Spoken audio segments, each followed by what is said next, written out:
Thanks to Miss Spudnut and KFlandThePlan for helping with the funding for this video. If you'd like to get your own special shout out, your username in the credits, early access to videos, or other perks, consider pledging to the Patreon or Ko-fi today. The links are in the description. Your financial support will definitely help boost production on other videos to come in the future. Thank you, and enjoy.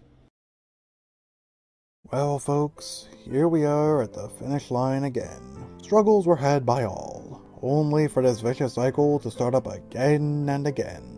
You starting to feel it, guys? That's the exhaustion of life and reality. And it's only gonna get more crushing as we get older with the passage of time and the end of each year. Hey!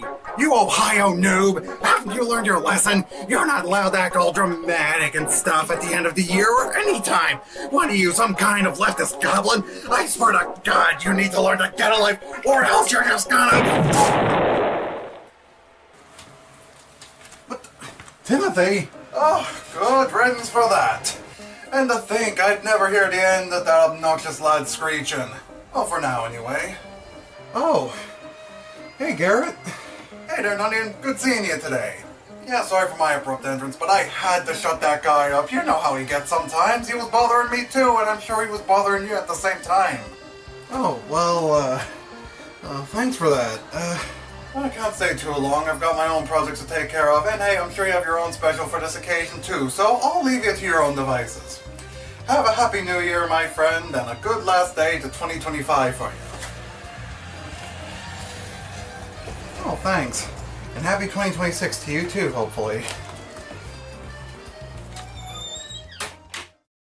So yeah, we're finally at the tail end of 2025, and what a wild ride it's been. Sure, we may have had a hefty pile of hardships on all of us, but I bet we all had at least one nice moment from this year too. With the new interactions and memories we might have had, there must be something you've all experienced to give you some positivity this year. And hey, it might even help lighten your mood to look back on it before the year ends. Speaking of seeing things, as per our tradition, I've been trying to find a movie from this year to cover for the 2025 New Year special. But I'm gonna be honest with you fellas, this was probably the hardest year to find a topic for this special. Going back to the previous specials, there was a far bigger choice among all the others that made it easier to use as a wrap-up for those years. Like we had Across the Spider-Verse in 2023, and Inside Out 2 in 2024. But this year I couldn't really find any movies that gave me that same feeling while looking through the candidates we had throughout. Most of them were either not as good as I was expecting, or had some potential but I plan to save them for later, or who knows what. For some examples, even though it's been months now, I still don't think I'm quite ready to check out the Minecraft movie just yet. Chicken jockey! And I'm not touching that Smurfs movie if I can help it. On the more positive side, I was at first considering reviewing The Day the Earth Blew Up, but then we got word that Coyote vs. Acme is finally coming out next year, so I figured it would make more sense to cover them both back to back for a video. But aside from those bigger movies, what other choices did I have exactly? Well, there was Dogman, which I still have yet to see. Though I have seen Elio and Karate Kid Legends, but I unfortunately found them kinda disappointing. And although Zootopia 2 and or Wicked for Good might be more promising, they haven't been released yet by the time I'm writing and recording this. And there are some other movies that I actually have seen by this point and did enjoy, like K-Pop Demon Hunters and Fantastic Four First Steps. But I feel I'll need to find more to talk about to give them their own videos. But you see what I'm getting at, right? This year's movies felt like they were all over the place, and I had no idea what exactly to use as this year's special to mark the last day. So instead, I figured I'd talk about something I wanted to go into last year, but didn't have the time for it back then either. That being the Sonic 3 movie. But now that I have more time for it now, I figured it would make more sense to cover the other two movies as well, just to give the whole trilogy its fair treatment based on each movie. And trust me, I would have liked to go into it closer to its release, if it wasn't for the fact we were trying to finish up the Christmas special and the Inside Out video during that whole time. But now our chance has come at the end of 2025, so how did Sonic 3 hold up after a year from its release? And how have the other movies been since then? Well, before diving into those, we have our usual history portions to swim through first. And while trying to stay afloat too, because man, this is probably going to be the biggest history timeline we've been through so far. So with that in mind, let's get to it. Let's start with the first movie. Going way back as far as 1993, there have been multiple attempts to give this classic video game character his own movie. But then there was a big pushback that took place after the Street Fighter and Mario movies flopped. But still, Sega had their confidence, and as the years went on, they tried making deals with other studios, from DreamWorks to MGM, but nothing seemed to successfully go through for them. That is, until 2013, when a deal was struck with Sony. Sometime after, they brought in a load of experienced staff members to help out with production, including one of the bigger names, Jeff Fowler. So now they finally had everything prepared and ready to finish, it seems, right? Wrong. Yeah, surprisingly not. Even with all their preparation up to this point, they were still trapped in development hell despite all the planning for this. But then in 2017, Paramount stepped in to take the rights and finish everything for them. So now it's ready to hit the scene, right? No. Wrong. Again. Well, that's what we all thought at the time, until... yeah, that. So after one more pushback, this movie finally made its public debut, and thus starting off a potentially big chapter in the history of cinema. So, just to get this out of the way, it's honestly kind of strange looking back on it and thinking this in particular was possibly the last theatrical showing a lot of people got before the big you-know-what came into effect around that same time. Though even still, the result of the movie itself was actually pretty unexpected. Unexpected, of course, in different directions. Some aspects were better than we may have thought, while others not so much. And even still, this movie had plenty of elements that could have led to painfully cringe-inducing outcomes based on experiences from past movies too, including, but not limited to, fictional characters getting accustomed to the real world, unusual decisions to flesh out game characters and their settings, a list of pop culture references to throw in, and above all else, animated characters to live action. It's details in movies like these that could easily make people glance from a distance and scream, "Oh god, this is gonna suck! Run away, everyone!" As for me, when I went to see it for myself, I'd say I found it surprisingly decent. Like, sure, I wouldn't say it's great. There are more scenes that just kinda halt the pacing than I would have liked, mostly the stuff that centers around Tom, and some other interactions could sometimes come off just as bland, unnecessary, or sometimes forgettable. Though putting all that aside, looking at the movie as its own thing, I'm sure it confused a lot of critics who have never played the game, learned about the characters, or even seen the memes. But even still, I get the feeling that this movie and the sequels are a promising start that can give them a little starting point to see what it's all got. Certainly not the best example, mind you. I mean, there are a handful of references and jokes that you'll never find in the games for one reason or another. But you know, there's still a fair sample of elements added here. Like Sonic, of course, and the different islands, and the town itself being called Green Hill. But I'd say the best example here would be the teleport rings he had. They work as one of the biggest plot points in this movie, and as a stable nod to give an idea of how they work for the special stages. And the setup at best comes off as a fairly decent origin story for Sonic. Like to go into this new telling of how he started forming his hero side, how he first encountered Robotnik, and eventually met his friends too. And speaking of Robotnik, for years everyone heard of them getting Jim Carrey to play the guy. And some of you may know by now, I've always had hit or miss feelings about Jim Carrey himself, but I'd say this was one of his more memorable, entertaining roles, especially in recent years. Starting off, he gives you a nostalgic feeling you might have had seeing his more goofy side that he was best known for in something like Ace Ventura or The Mask. And it worked surprisingly well for this character too. As for Robotnik himself, the writing gave a pretty decent portrayal of him, showing most of the character details he's best known for, such as smart and narcissistic, and Carrey helped boost all that up with his performance in many scenes, whether it's by himself or with Agent Stone. And the origin story method also shows a clever segue, going from his own outfit no one would recognize and changing into some of his more iconic attires over time. And Sonic's design is... alright, I'd say. Not great, but still better than what we saw in the earlier promos. But hey, from what we got in the final draft, it does enough of what it's supposed to, displaying a version of the character with a live-action looking style to him, while still trying to stick as close to what they can with the original, trying to portray his going fast, energetic kind of side that can appeal to the audience. And his design choice seems to fit fairly well with the other characters we see later too. And speaking of characters, I was recently reminded that Gary Chalk was in the cast, who you might recognize from some older Sonic cartoons playing some of the other side characters. Yeah, talk about meta. And Sonic himself was voiced by Ben Schwartz, who was also in that DuckTales reboot. And man, I still have yet to go into that show. I keep telling myself I will, but okay, now I'm getting sidetracked.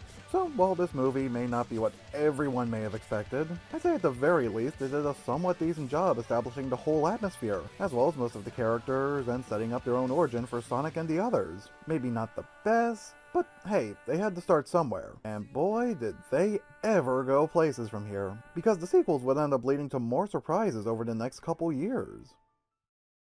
So time goes by, and come 2022, we get the big release of Sonic 2. Yeah, so despite everything, it looks like the first movie was enough of a success to give them the push they needed for the second. Like I said, the first movie, at its best, was mostly decent at setting the foundation, but still a big, heavy, okay otherwise. This one, though, was a bit of a step up from there. As was hinted in the mid-credits, Tails started his partnership with Sonic in this one, just like in the games. But they also added Knuckles to this journey too. So yeah, they also throw a good chunk of the third game's premise into the mix as well, including the third game's story elements too, with Robotnik duping Knuckles and deciding with him to beat down Sonic. I'd be happy to show you the way. Don't say it!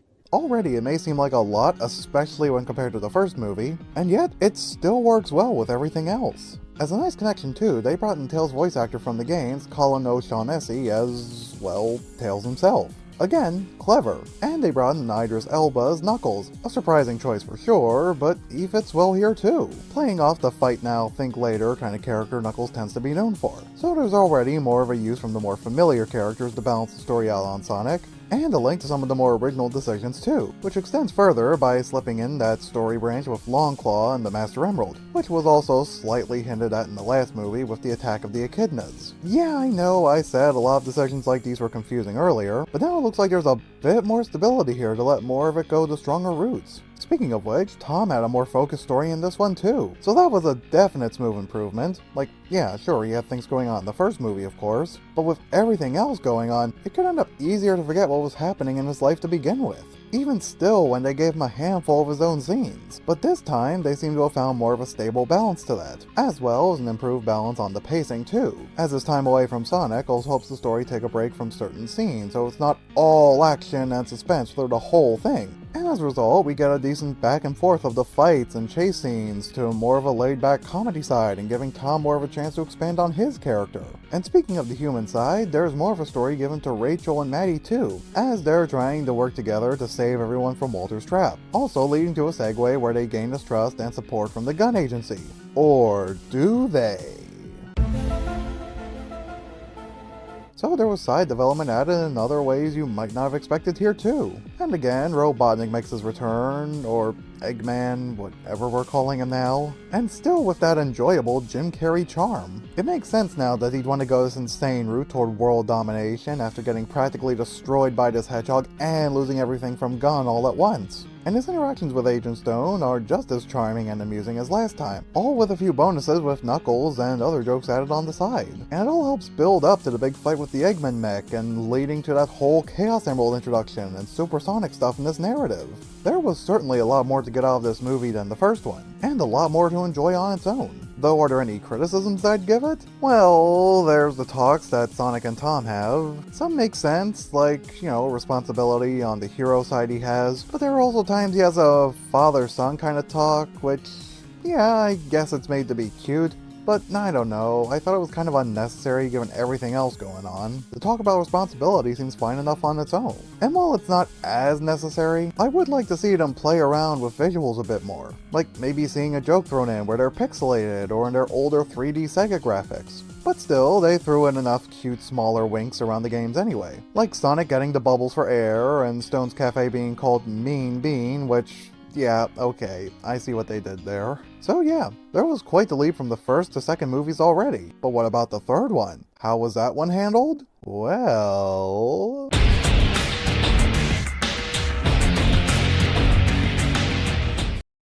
And this brings us to the most recent installment in the trilogy, Sonic 3, which came out in 2024. And again, it looks like a lot of this ended up fairly solid. This time, they took an even more specific route through Sonic Adventure 2, and I guess a bit of Shadow the Hedgehog as well? Assuming Sega wanted us to also remember that game, maybe? So the big characters introduced this time were Eggman's grandfather, Gerald Robotnik, who was also played by Jim Carrey, and there was Shadow, voiced by Keanu Reeves. Yeah, I told you, they tend to come back around with some of these details. And I'm sure by now we've all seen at least one other movie with Jim Carrey playing multiple characters, so we know the variety he can handle even in the same session. And sure, it might be less of a variety here by comparison, as it's basically just Eggman and old Eggman. But still, he can come off nicely on point for both of them in plenty of instances, delivering a similar amount of energy and humor. And again, it's that kind of energy that makes some other scenes stand out by themselves. Reeves also worked for Shadow, closely matching the voice and tone you'd expect from his character on this kind of scale, which is also reflected through his time with Maria all the way up to losing her and building up to his aggressive form we all know, and thus leading to the story he encountered throughout. And it's all wrapped up in his realization and redemption, albeit played out in a different way from the original story, but still fairly doable in this narrative.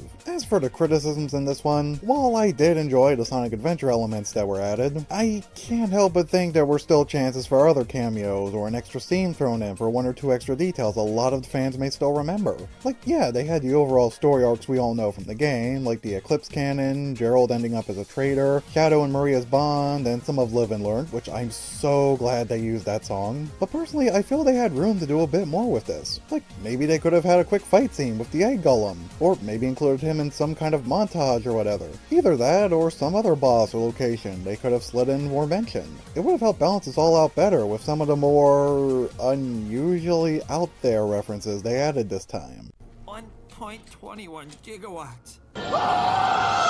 And I guess the connection with Tom might come off a little strange for some this time. Seeing Sonic with the urge to go against his friend's wishes and resort to revenge only for Tom, as opposed to feeling the need to save everyone else. Yeah, I understand that can feel pretty off at first, but I mean, hey, this does show Sonic having character flaws and room to grow here and potentially in the future. And this does still play into the teamwork moral they present throughout this journey, all leading up again to the big fight with Sonic and Shadow, and leading up to that nice truce and realization between each other. So I guess you can't really get that mad at it. And in the end, another world-saving journey was had and morality was addressed, just like in the last movie. Although I will say this movie now released more cliffhangers and raised more questions than ever. Like, what about their rings now? Are they really all out, or is there a secret stash somewhere? And how long until they adapt without them? Assuming they really are out completely. And what about Eggman? Is this the true end for him? I mean, we all thought he died after the second movie, only for him to make his return in this movie. So is this really it, or did he have another trick up his sleeve? And probably the biggest question, yeah, now that we've seen Amy hit the scene, how much will this change everything? Well, for now, we've got plenty of time to imagine the outcome, as the next movie is set to release come 2027. And remember, it's only going to get a little closer with each passing day. While the third movie may have been from last year, and I only had the chance now to get to the trilogy, we've already been through half a decade of these movies and seeing what came from them over the passing of time. So I guess in a sense, these did work as decent New Year substance after all. Kinda loose for 2025, sure, but it still works as a whole. Though in the end, did Sonic give it his all for these movies so far? Well, that can be hard to say. I mean, in general, it can be quite a challenge to make a movie from a video game, as was painfully shown by last year's Borderlands. But then again, there have been more promising examples we've been getting in recent years. Whether these game characters we all know have been adapted into movies, or an anime, or some other media, there have been a handful of examples more recently that have also been better than we may have expected, and given a great presentation and maybe an interesting story to go with them too. And while the Sonic movies may not have been perfect with that, there's still plenty for the fans to enjoy, and I think that sounds like a win on its own. While I may have never been that much of a gamer myself, I too found some decent entertaining value in stuff like this. And with the fourth movie on the horizon, and who knows what else for this franchise, and possibly other game franchises for that matter, I feel there's potential to see other titles explored like this, and possibly ending up with a similar success on their own. Something for the fans who grew up with these titles to enjoy as they too get older. But like I always say at the end of these videos, we'll soon see, won't we? And let's all hope for a decent 2026 ahead of us all. And with that, Happy New Year everyone.